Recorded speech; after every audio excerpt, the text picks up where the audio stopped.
Viral ART curi dan palsukan perhiasan majikan di Bandung. Warganet, dikira cupu ternyata suhu.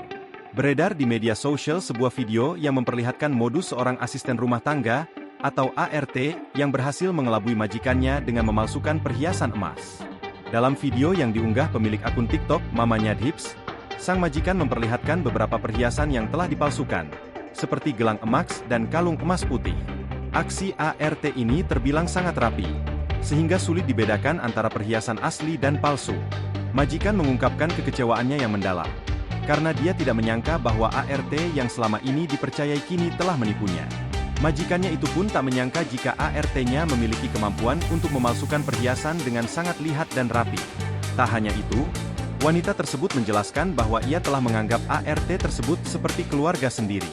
Namun, kepercayaan yang telah terbangun selama ini ternyata dikhianati. Kini video tersebut sontak menarik perhatian serta menuai beragam komentar dari warganet.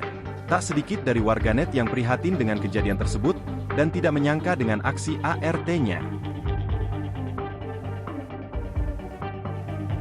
Download Tribun X sekarang, menghadirkan lokal menjadi Indonesia.